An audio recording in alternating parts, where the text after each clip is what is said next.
Habara kabisa mpenzi msikilizaji na mpenzi mtazamaji mwaminifu wa Mfalme Media.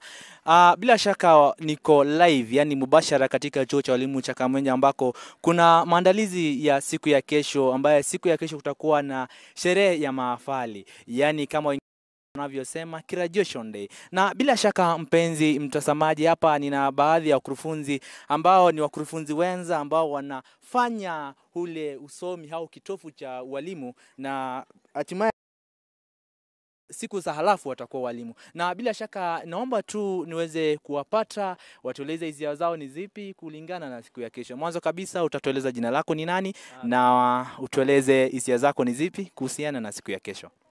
Majina ni Kamau Jacob.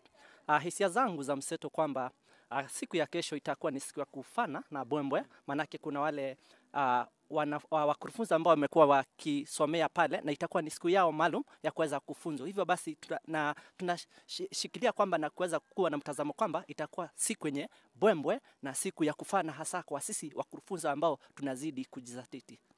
Shukrani za dhati. Huyu ni mkereketo wa somo la Kiswahili na bila shaka ndapata mwenzangu kwa upande wa kulia. Kwa majina ni Vincent Ndongo na nafurahia kuwa nanyi hapa. Tunajiandaa kwa siku ya kesho kwa hamumu, kwa furaha hii kubwa iliyoje kwa mahafali ambao bidii zao za mchwa hazijapotelea chini. Haya ni matunda ya bidii yao na itakuwa siku ya kufana. Tunaomba Mwenyezi Mungu Mola asikie maombi yetu akaweze kutupa siku njema kesho.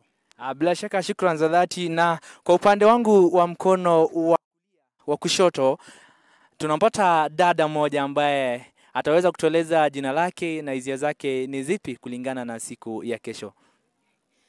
Kwa majina ni Rebecca Akumu.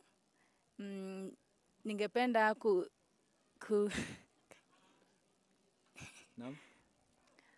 ningependa kushukuru wote walio na unaweza tumia pia lugha ya Kiingereza. Ngoja kwanza. Okay, na bila shaka mpenzi mtazamaji, tutapata mwingine huyu naye amejawa na furaha na mbwembwe na hanjam kwa sababu ya siku ya kesho mpaka anakoza la kusema. Na bila shaka tutapata mmoja wao ambaye anaitwa Yusufu, baba wa Yesu. Atatueleza jina lake nani, japo nimeshataja jina lake ni Yusufu. Bila shaka atueleze hisia zake ni zipi kuhusiana kuhusu au kulingana na siku ya kesho. Kwa majina ni Joseph ama ukipenda Yusufu. Nina furaha sana kwa namna tunavyoandalia mkutano ya kesho kwa mafahasa ambao wanafuzu kesho. So hiyo ni ombi langu, nimefurahi sana, sina jambo la kusema tena, ni hayo.